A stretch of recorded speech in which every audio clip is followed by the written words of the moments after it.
Hello and welcome to our program 10 Lessons Learned, where we talk to business people, journalists, artists, authors, attorneys, professors, leaders and luminaries from all over the world. My name is Siebe Van Der Zee and I'm your host. I'm based in Phoenix, Arizona in the beautiful Grand Canyon state, where I'm also known as the Dutchman in the desert. Our guest today is Per Ohstrom.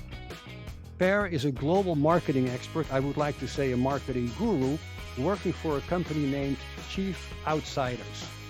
Based in Tennessee, Per applies his 30 years of international commercial marketing profit and loss leadership experience into working as a so-called fractional chief marketing officer with private and privately held, private equity-owned industrial and business-to-business service companies.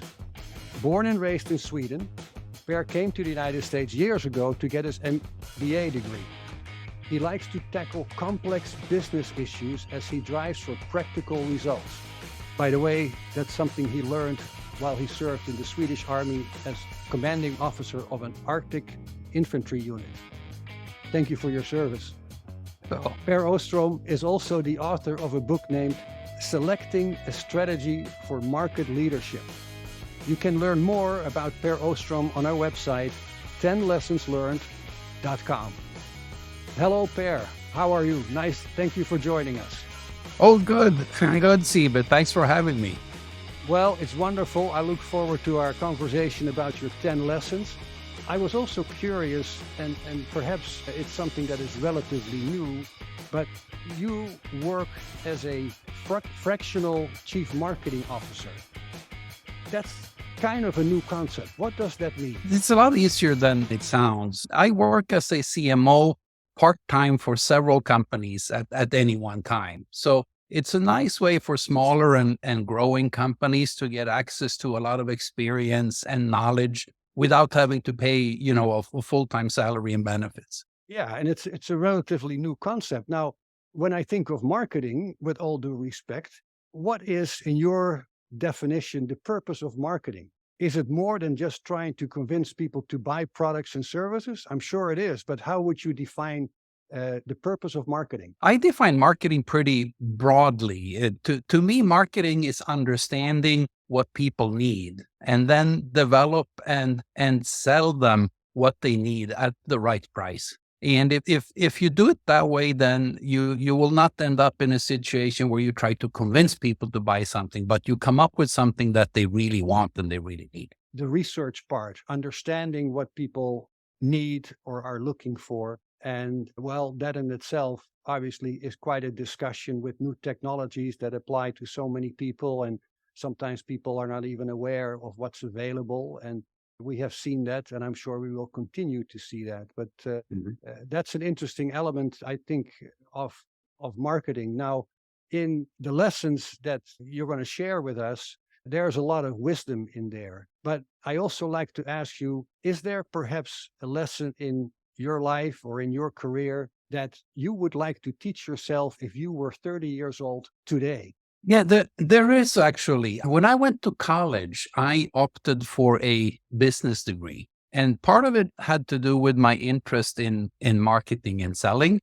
And my family, since the 1700s, are every other generation merchants or school teachers. So I think we have it in our DNA. And a marketer is obviously a combination of the two, right?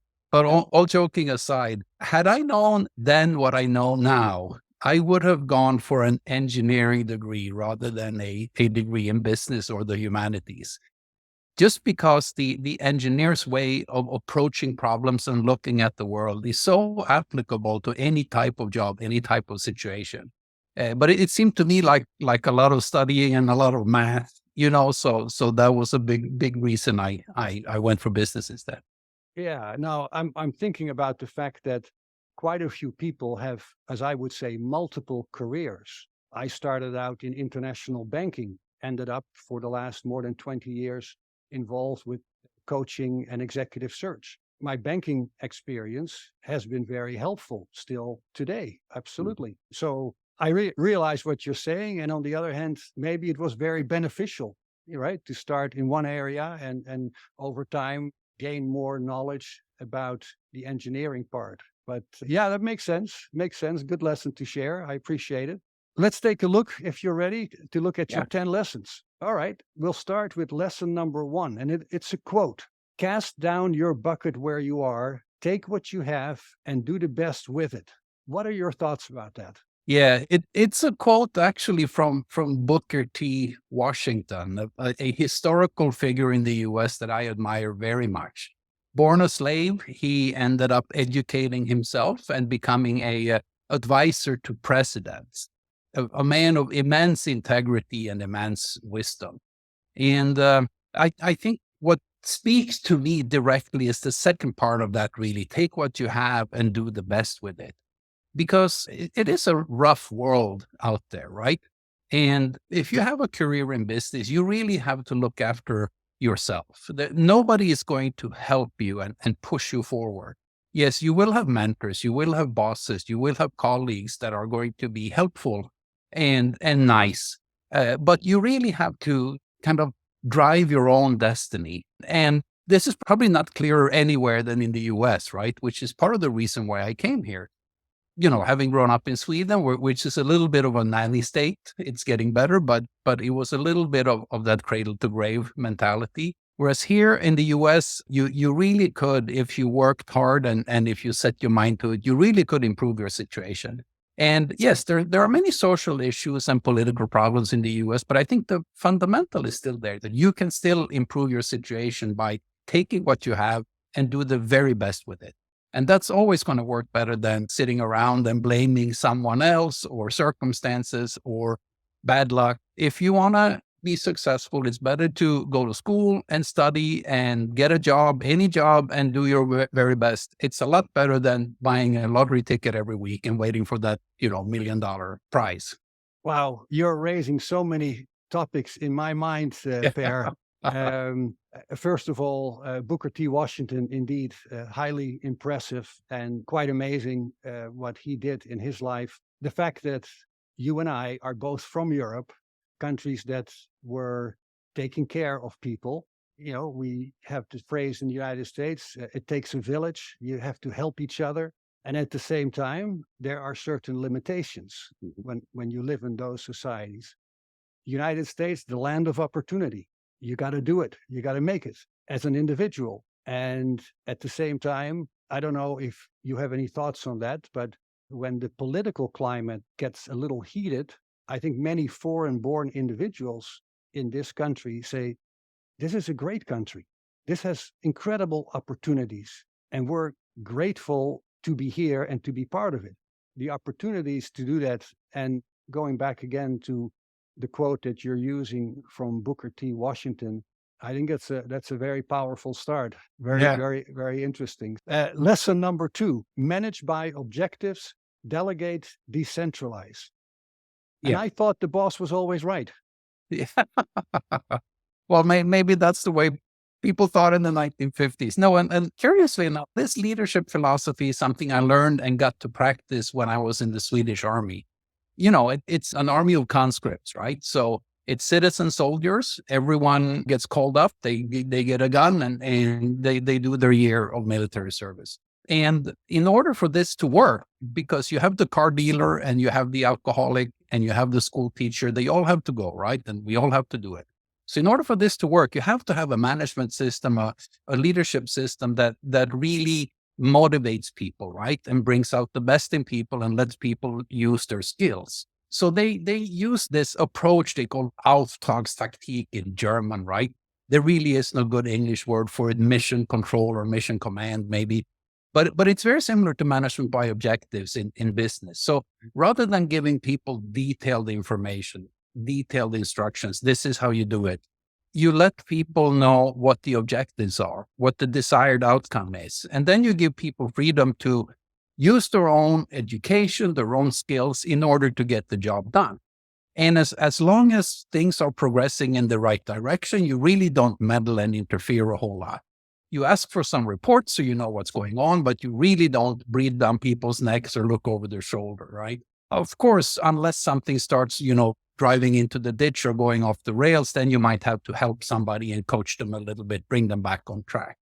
But it's so much better than having, a hierarchy of bosses barking orders and telling everyone what to do. There's a live example right now, and the war between the Ukraine and Russia, right? The Ukrainians use much more of a management by objectives approach, and the Russians are very, very hierarchical and very up Yeah. down, very order giving. And I mean, we could just see who's routing who on the battlefield. And it's the same thing in business. It really is. Yeah. Of course, it's difficult sometimes to change systems and cultures because it is part of the culture, right? But I think it's an important point to raise that there is an alternative, and indeed, managed by objectives, also in the United States, of course, can make a lot of sense. And Mhm. I feel very comfortable with what you're saying because indeed, again, coming from Europe, that's typically how we look at it. But very interesting. Now, indeed, you served in the Swedish Army.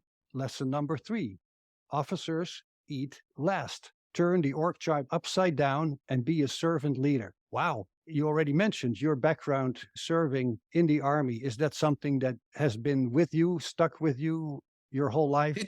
It has. It definitely has. It's a lot of the things you learn at the Officers Academy has to do with scouting around, observing what's going on around you, take that information, process it, and use it to make decisions that help you meet your goals, solve your mission, right? And a military mission in that perspective is just the same as a goal in business, right? If you run a small business unit and you need to grow it from $1 million to $2 million in sales, you need to look at the competitors, you need to look at the economy, you need to look at potential customers, and then kind of evaluate all of this and roll it into a action plan and make things happen in order to get to that. And by far the best way to do it, like I just mentioned, is management by objectives. You get everyone on the bus and everyone pointing in the same direction, everyone pulling in the same direction, and you will be able to do it. And in order for your organization to perform at its best, they have to be well fed and well rested. Sure. That's true for soldiers and it's true for people in an organization. I mean, even Napoleon said that an army marches on its stomach, right? Well, true. However, I recognize a difference serving in the Army where there is danger, there is, violence, whether you are on offense or defense. And in a business society, business community, that level of pressure, of course, is different. Yeah. Of course. Yeah, absolutely. But I think the underlying philosophy really is the same, or at least very, very similar. That a good boss takes care of his people, makes sure that they have the equipment, the training, the software that they need, that they have the health insurance. They don't have to worry about getting sick or breaking an arm. They get enough vacation, so people can function and they can work at their optimal level. Well, and the way you put it, officers eat last. I think that says it all, right? That's Yeah. exactly. They don't put themselves up front; they are behind the people that serve and Mhm. and look out for them. Lesson number 4: shut up and listen. Really listen. Okay, Per, I'll be quiet. Yeah, this is an insight that somebody taught me many years ago, that physiologically we are not designed to talk and listen at the same time. So when you're talking, you really can't listen. So in order to hear what's going on, in a staff meeting, in a presentation, in a job situation where there's people sitting around the table or standing around in the hallway, you have to sometimes be quiet and listen and really try to listen kind of past the words. What's the tone of voice? What's the underlying themes here? Because in any organization, there is a conversation going on, but there's also a behind the scenes conversation. And those two better be the same. Otherwise, you're in trouble. Because if you have one conversation around company goals and we're going to get this done, and in reality, people are already resigned or they're gossiping or they're talking bad about each other or bad about you or the competitors, that's not a good and healthy organization. So a great deal of the time when you have the opportunity to speak, you should take the opportunity not to and instead listen. Let others do the talking. I think it's a very important, something that I have used and had to use many times if I have a tendency to talk too much. This is something that I apply also when I coach people sometimes. Not everybody that needs this, but to be aware, sometimes I compare it to a traffic light. When you're driving your car Mhm. and the light is green, you keep going and listen to music or talk to people in your car. If the light turns to yellow and red, you know you got to stop, right? Mhm. Your brain has been trained. And it is definitely possible for people to teach themselves to listen more and talk less. Mhm. And the value is immense by just listening to people. And it's a very good exercise to apply, I want to say, for all of us. Yeah, I like it. Shut up and listen. Really listen. That's a good one. Lesson number 5, be positive, deal swiftly with issues. Please explain. Yeah. When dealing with people, almost in any kind of situation, club where you might be a member or at the, on the golf course, or if you manage people at work, or if you lead a youth group in church or something, the fundamental impulse of people is to do good, is to be effective and be nice with others and get things done. Right. And a manager's role or a leader's role is to allow people to do what they want to do and to do what needs to be done. And then once in a blue moon, there will be a bad egg. Somebody that's miscast in the role. Maybe it's a salesperson that got promoted to sales leader, and he really doesn't have the skill set to manage others. He's really good at managing customers, but he's not good at managing other salespeople. Situations like that can happen, and then you have to deal with it quickly, because if you step back and you kind of think that this is going to take care of itself, or it really isn't that bad, and I don't have anyone else to do the job, now you start to make excuses for not acting. And if you're a leader, you have to interfere when something goes off the rails, and that action has to be swift and it has to be decisive. So if somebody is acting up or somebody is underperforming, deal with it right away. Talk to them, coach them, send them to a training program if that's what's needed. Give them less to do or different things to do, move them to a different department. And if people are absolutely toxic, and I mean, we see this happen sometimes in organizations, then it's better to let them go, to let them find some other place to work where they might, fit in better and be more happy. Unfortunately, you got to try and fix it, but if you can't, you gotta replace the person. Yeah, I can see from a management perspective. At the same time, sometimes people deal with issues, maybe not even directly related to their Mhm. jobs, but it affects them. And as a manager, again, you have to show the empathy and understand, right? And in some cases, even if you have a positive mind, Mhm. sometimes you have to make harsh decisions, different than what you were saying about management. If I think about people that are in the process of looking for a job, Mhm. and they go through that process, and well, maybe it is hard to find the right job. Maybe they go through an interview and the outcome is negative. It's sometimes hard to deal with that. And yet, I would say, if you are dealing with people in a tough situation, to encourage them, and in a positive way, obviously, to say, hey, you didn't get this job, but there's another job out Mhm. there. No doubt you'll find it and you'll land it. So that positive aspect, sometimes it's tough. Yeah. Sometimes it's tough for Yeah. individuals, especially. But Yeah. what I like in what you're saying, if I understand it correctly, from a management point of view, managing people, managing organizations, to stay positive, and you also indicate deal swiftly with issues. So Mhm. don't let it linger and say, "Well, we'll come back to it." No, it's a Mhm. problem. It's got to be taken care of. Yeah, I like that. Thank you for that one.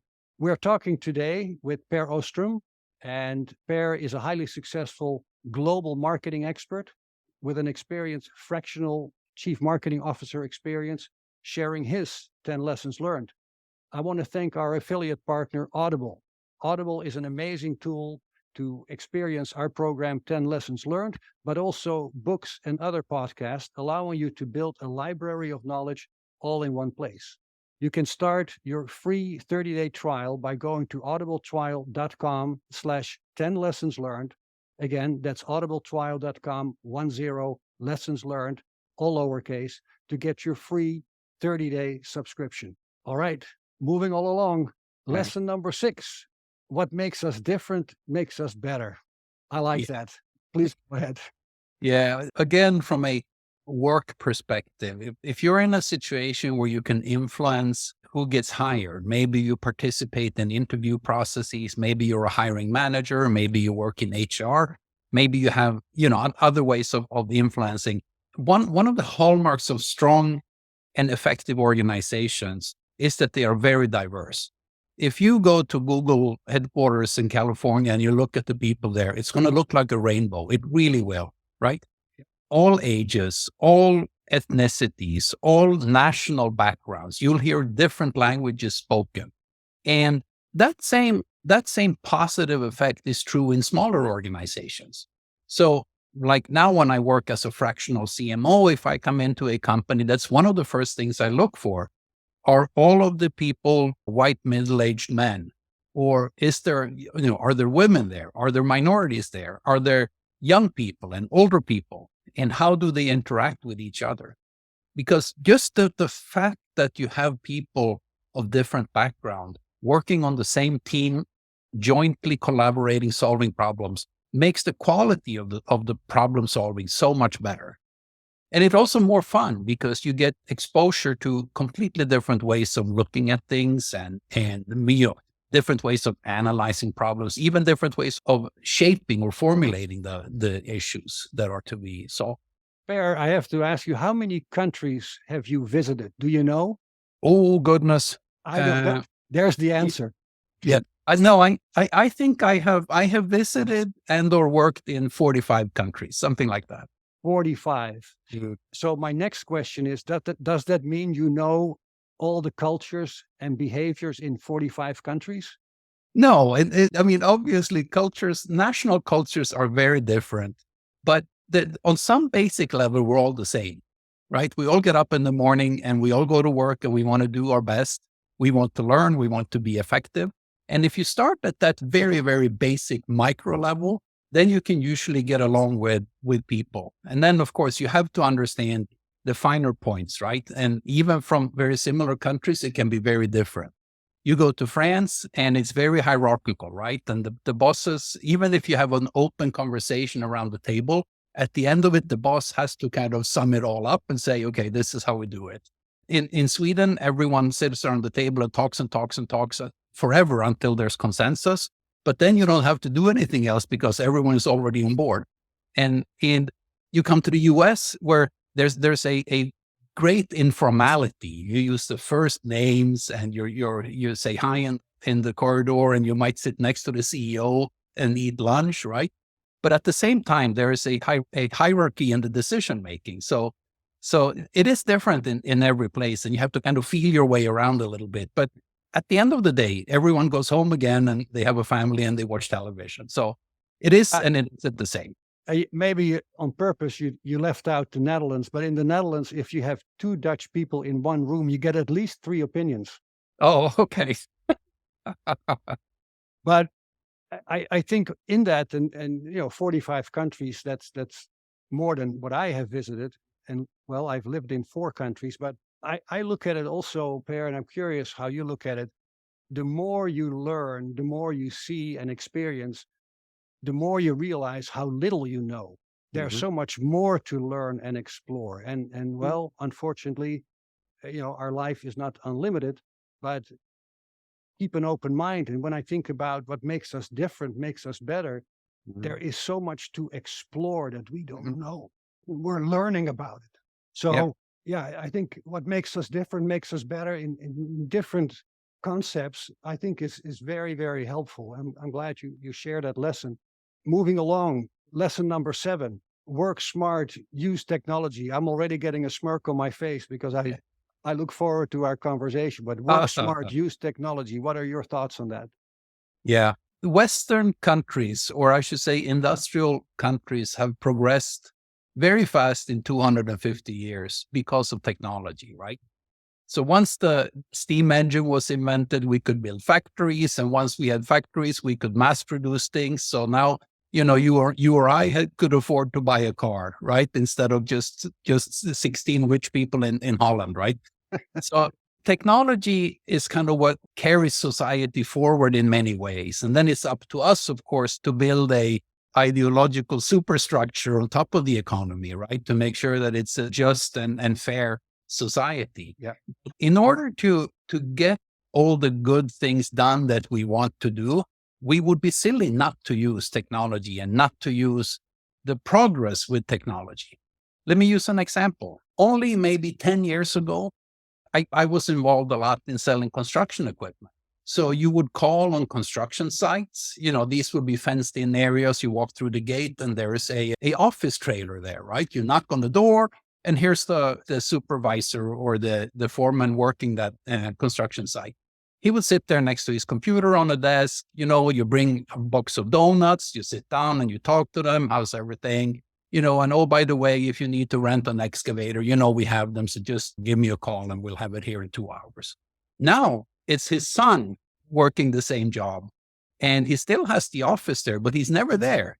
He's got his office in his pocket. He's got a smartphone and he will look at his smartphone at your app and he would place the order for the excavator on your app, right? And then you deliver it 2 hours later. If you try and come look for him with donuts, you're not going to find him. And they're probably not going to let you through the gate even because of security concerns and other things that have changed in 10 years. So if you want to rent out your excavator, you better have a really good presence on the internet, right? And you need to have a really, really good website and an app that's easy to use where somebody can just do this, and order whatever they need. So it's a different world altogether. And I mean, think of video conferencing, right? What happened during the pandemic? People started talking like we do now. We would sit to each other on a computer. And of course, it's not as good as nice or enjoyable as sitting face to face across from a table, right? But you're in Arizona, I'm in Tennessee, and it's working fine. Here we are. Yeah. Right. I take a lot of notes in my job, right? Because my job, a great part of my job is to learn new things and to quickly internalize new things and analyze them. So I used to take notes on yellow legal pads, right? And then I come back to the hotel room at night and I type them all because I want to keep them on my computer. Well, now I have an iPad and I have an app on my iPad that understands my handwriting and turns it into typing. So when I take notes, I just write on my iPad and then I spend, a few minutes at night kind of correcting spelling and things like that. And I can file and save my document. So I have everything at my fingertips. I have it on my phone. I have it on my iPad. And when I'm at my desk, I have it on my computer. And it just makes life so much easier. And I am so much more productive now than I am even 5 years ago because of technology. It's a great point again. And I appreciate you raised that in your lessons. And moving along to lesson number 8, I'm curious about that. Get elected to something. What do you mean? Yeah. I think at some point in somebody's life, you should run for office. It can be something small. It can be like be a chairman of a committee in your church or synagogue, right? Or it could be to be on the board of your homeowners association. It could be something more ambitious, like run for school board or something like that. Because it's an opportunity to do something for others, truly do something for others, not just for yourself. And it's an opportunity for you to channel, the will of other people and be their representative in the purest sense of the word, right? But it also works the other way. So if you're on a school board, and I happen to have served on a couple of school boards in Sweden before I came here, but sometimes you end up with a situation like a budget situation, or here's a school building that's dilapidated and it'll just cost so much to repair it. So it's cheaper to tear it down and build a new one.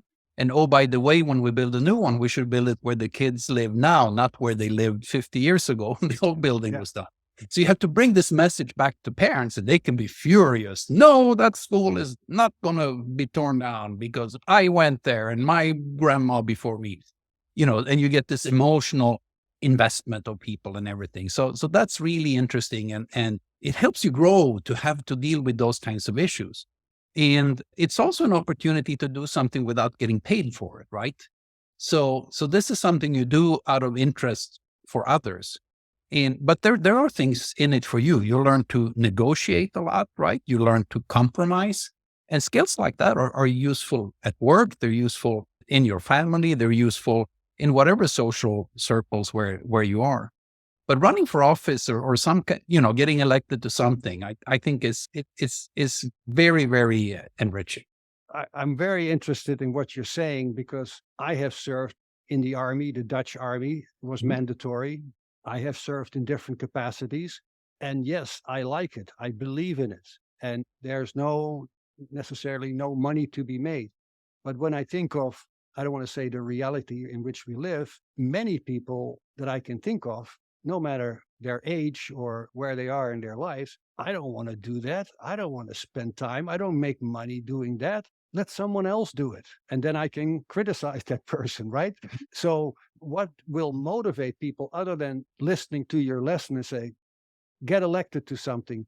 What would motivate people to say, I need that. I need to learn that skill and I'm going to serve in a public role without making money, let's say, because I will learn something. How would you convince people to do that when they're completely not motivated? Yeah, I would try and teach them lesson number one: take what you have, do the best with it, right? Because There we are. you have innately abilities that you haven't developed, right? And getting elected to something, having to campaign and debate and all of that stuff, thinking on your feet, all of those things, they help round you out. They help fill you in as a person. And you don't know it until you tried it, right? And you might end up, which happens half of the time, right? If you're debating against somebody else, on the average, you lose the debate half the time, right? So you come home at night and you have a black eye and a blooded nose, figuratively, right? And you have to think about, okay, what did I do wrong and how can I do better next time? So you do help and you do improve yourself by helping others. And paying it forward does feel kind of nice as well. If you help someone, if you mentor someone, or if you represent someone that can't represent themselves, it actually is kind of a nice feeling too. I want to use what you just said in a way. You don't know it until you know it, right? Yeah. It's perhaps difficult to explain to people and say, oh, if you do that, that's going to work for you. Well, maybe yes, maybe no. But people who have done it, who have experienced, they look back at what they did. And there are certain elements that they say, look what I was able to do, how I was able to contribute. And you're not saying, hey, everybody has to give me credit for that. Again, servant leadership. But it is contributing to society, to the community without holding your hand out. And it makes you feel good. And that's the value of that lesson, right? Yeah. Yeah. Yeah, very interesting. I'm looking at lesson number 9, Into the Woods, the power of peace, quiet, and man's best friend. Please explain. Yeah. Let me take half a step back and give some context. I grew up in Sweden, but not just anywhere in Sweden, but in Lapland. So all the way up north, right? Small town, 100 miles north of the Arctic Circle. So short summer, long winter, midnight sun in the summer, right? Arctic night in the winter, so we never see the sun, but wilderness as long as you can see, right? So there was forest and there were mountains not far from where I used to live. And because this was so far north, there would be a tree line, right? So the trees will only grow up to a certain height on the mountain. And once you're above there, you're up on the bald mountain, right? And you have an endless view. So there was a mountain right nearby where I live. You could easily hike that. And from the peak of that mountain, you could see maybe a tenth of the surface of Sweden.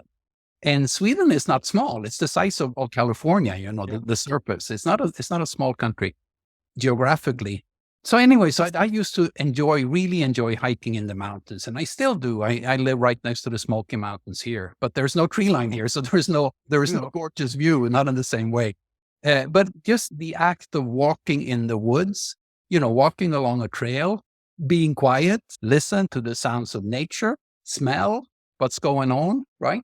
Stop, look at the water, feel the water, take your boots off for a little bit, soak your feet.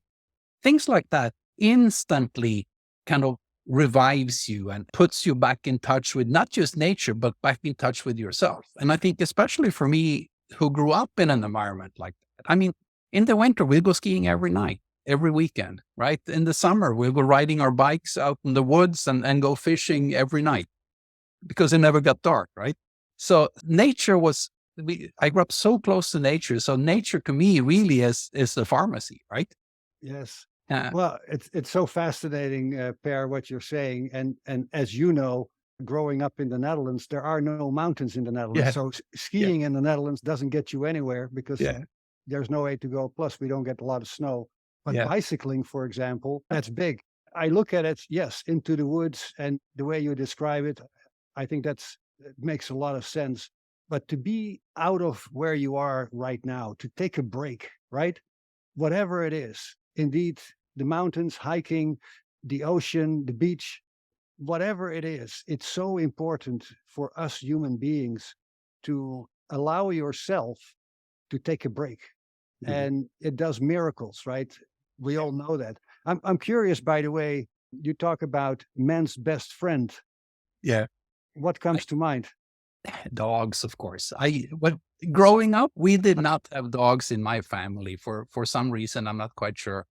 When I met my wife to be, she had a dog, and I've been hooked ever since. There really is nothing better than walking your dog. It's nice to walk around the block where you live, but it's even nicer to be out in nature and go on long hikes because you develop this communication between you and this other animal, right? That's beyond words and beyond just giving orders or telling the poor dog what to do, right? I had to check because I had a dear friend. He used to work for the zoo, and he had at his home a collection of rattlesnakes. Oh And no. he was very concerned about the rattlesnakes living here in the Arizona desert. Yeah. So when you describe man's best friend, let's make sure. Okay, Yeah. dogs could Yeah. be Yeah. something else, but no, that's good to know. And again, into the woods, take a break. Important for all of us. I'm moving along to lesson number 10. Per, we are at lesson number 10. And it's another quote, if I understand it correctly. Mhm. If you're going through hell, keep going. Winston Churchill said this. Ah, He said and done a lot of really interesting and amazing things. And it speaks to me because at some point in your life, things are going to look dark, right? And it's not going to look great. And chances are that you get all gloomy and that you really feel that, I can't go on. Why am I doing this? This makes no sense. I'm in the wrong career or something else is really eating you and not working out. And that's when it's really important to keep going. So there's nothing wrong with asking for help. There's nothing wrong with being stubborn and not giving up. And there's nothing wrong with staying focused because there is light at the end of the tunnel. There always is, right? Doesn't matter how dark things look, but they will get better. But in order to facilitate that, you have to keep moving. You have to keep moving. So, and if you're in a job situation, talk to your boss, see if they can give you less to do or extend that deadline, if that's something that contributes.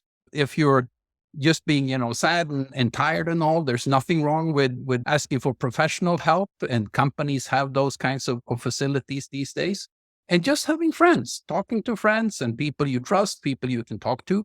And then, of course, having a dog, they never question you or a and they're snake, never or a snake. disappointed in you. Yeah, they always love you. And you can come home at 3 a.m. after being out drinking all night long and they love you just as much. Have you had one or more people in your life that you would describe as a coach, someone that looked out for you? Yeah, a couple of people that I would describe as a coach. And also I've had several people that I kind of admire and try to emulate. And I think that's a really good way of improving your outlook is to think, what would Pippi Longstocking do? What would Siebe Van Der Zee do? and then try to do that, right? Yeah, Because that allows you to step out of your own, if your own thought process has ground to a halt, you can pretend to be somebody else. And how would that person do this? and it applies, of course, to people that are early in their career to seek advice and guidance.